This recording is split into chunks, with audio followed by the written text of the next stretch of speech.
Hey, it's ShadowACS again.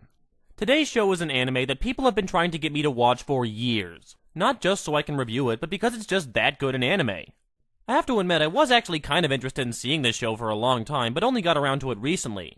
So I finally sat down and watched it, and yeah, people are pretty much right about it. This is Baccano.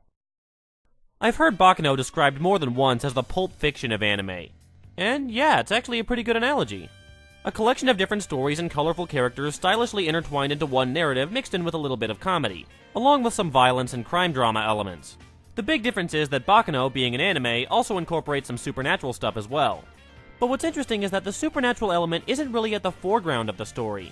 In fact, nothing really is. There's no clear main character and no one central storyline. It's just a bunch of crazy different characters involved in crazy different things. Also, there's the fact that Baccano is set in the 1920s and is done in the style of an old mafia caper, instead of having it be a modern gangster flick.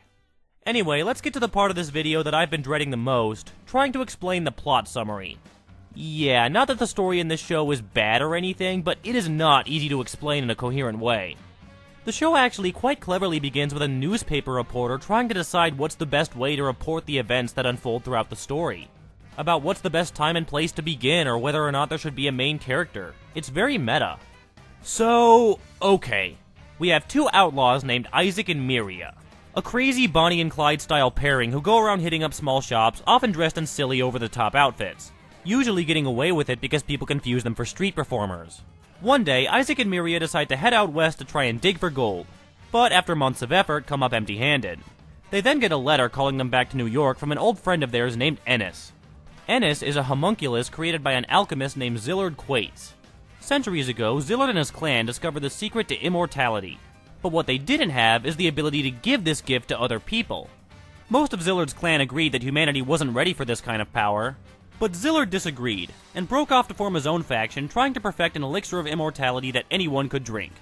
One of the men working for him actually manages to create a finished product, but is ambushed by a common street thug named Dallas Genowad. A typical punk with a habit of getting involved in things he probably shouldn't. Dallas also has a younger sister back home named Eve Genowad, who loves him very dearly and fears he might be missing her in trouble, especially considering Dallas's penchant for pissing off the mob. Speaking of the mob, a lot of the mob families have their own stories in this show. For example, the nephew of one of the local dons is a man named Lad Russo, a crazed homicidal maniac who loves murdering people just for the fun of it. He's been assigned to hit up a train, partly because it's for an assignment his uncle wanted him to do, but mostly it's so that he can have fun watching all the people on the train die. But little did he know that there's another group of criminals also planning to hijack the same train. This one connected to the same group of immortal alchemists I mentioned earlier, who are trying to take a politician's wife who's aboard the train hostage so they can ransom her to get their leader out of prison. And who else would be aboard this same train with these two criminal gangs trying to kill each other but of course, Isaac and Miria, as well as a good-natured young man they meet named Jacuzzi Splot, who's actually the leader of a gang of bootleggers, who have their own criminal agenda they're trying to pull aboard the train. And I'm not kidding, that's not even all the subplots and storylines I can mention in this show. So you're probably thinking, wow, this story sounds like a complete mess that runs all over the place and back again.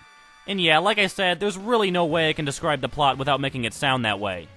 But the incredibly bizarre thing is, the way they tell it, it actually kind of works. Though I do want to emphasize the word kind of in that sentence. You gotta pay close attention to follow everything that's going on in this story as it's happening. Especially in the beginning when they're setting everything up. But the fact that it does work, I think is because it's just really great writing, really great pacing, and really great characters. Speaking of the characters, let's talk about the two most entertaining things in this show, Isaac and Miria.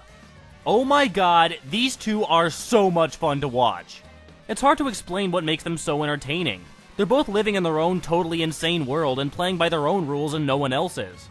Isaac is always proudly boasting about his next big plans, and even when things are going horribly for them, always insists that they're just one step away from doing whatever they need to do. While Miria is constantly swooning over what a brilliant genius Isaac is, even when the stuff he's saying is completely nuts. They're always so hyper and energized and completely confident in whatever crazy mad plan they're trying to pull off. For some reason, he's apologizing to us. What do you think it means, Miriam? I think it means we won! Of course! We're an undefeated duo! Good match! Now wipe those tears away and dine with us. I hope you like Chinese food! It's all you can eat! Also, fun fact, Isaac is voiced by J. Michael Tatum in the English dub, who also did the voice of Okabe in Steins Gate. I'm convinced this guy is the absolute master of voicing crazy, quirky characters that are impossible to dislike. Speaking of crazy characters, let's talk about the second most entertaining thing in the show, Lad Russo. Man, is this guy such a great villain. Much like with Isaac and Miria, it's kind of difficult to pinpoint exactly what's the magic formula that makes this guy so much fun to watch. He's always doing horrific, violent things just for the fun of it, but at the same time, he has such a giddy enthusiasm for it that you can't take your eyes off him. He's the kind of over-the-top villain where you're disturbed and intimidated by him, but at the same time, you want to see more of him. You don't see many villains like this in anime, or really that often in general. It's always been my dream to find those who love life and want to live in this world more than you do, and slaughter them one by one until there's just you, and then I would lovingly spend the rest of your life killing you so slowly. All the other characters in the show are great and memorable as well, and I can't even list them all in one video. Zillard, for example, is also a really great creepy villain with some really intimidating moments, and Ennis the Homunculus is also a great character with a surprisingly heartfelt and emotional story arc for a show like this. There's a kid named Firo who works with one of the mob gangs who's really cool and likable. I also really like Jacuzzi as a character. To begin with, how crazy a setup is it that this wimpy, crying kid somehow found himself the head of a small gang? One that's actually potent enough to give the mob a hard time and get away with it.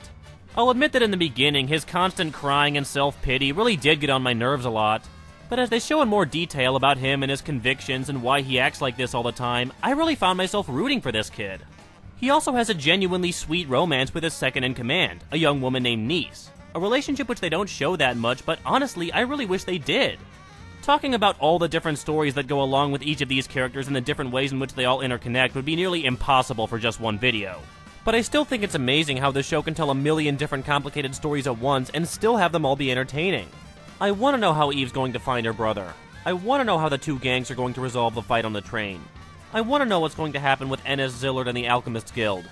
As I said though, the only distracting point for some might be the beginning, when you have to take in all of these different stories at once and figure out what's happening in them. They just kind of drop you into the middle of everything and let you figure it out. But hey, I'd still probably prefer that to a bunch of boring exposition. The complaints I have with the show are few, but still noteworthy. One, I do think the show spends a bit too much time with the scenario on the train, specifically on the train itself. They have all these great characters, but they confine them all to one location for the vast majority of the story. I would have loved to have seen Lad Russo or Jacuzzi and his gang interact in a variety of different settings. Just keeping them all in one place for so much time seems like kind of a waste. It's also not a very impressive looking anime either. The animation seems pretty low budget, even for the time it came out, and the visual style is mostly just a bunch of browns and grays that I just don't find that appealing. I mean, I get that they're trying to create a feel of the 1920s, but I just don't think it looks very good. But that's a very minor nitpick. The writing is clearly what's supposed to be the focus, and that's where the show excels the most. So overall, I think Baccano is a really solid, fun anime. It has great writing, memorable characters, and can make the audience take it seriously even when it's doing something completely ridiculous. The comedy is funny, and the scenes that are supposed to be disturbing and suspenseful are genuinely disturbing and suspenseful. This sort of Pulp Fiction style of storytelling where it's really several different stories going on at once isn't something you see done very often in anime, but after watching this show, I wouldn't mind seeing a lot more of it. You just have to be able to make your characters strong enough that they can make up for the scattered plot. I actually wouldn't have minded if the show had gone on for several episodes longer than it did, so we could have seen these characters in a wider variety of situations. Either way, it was a fun ride and I'm definitely glad I saw it, and I may even check it out again in the future. It's definitely a show that's worth seeing if you haven't already. This is ShadowACS, and I'll see you next time.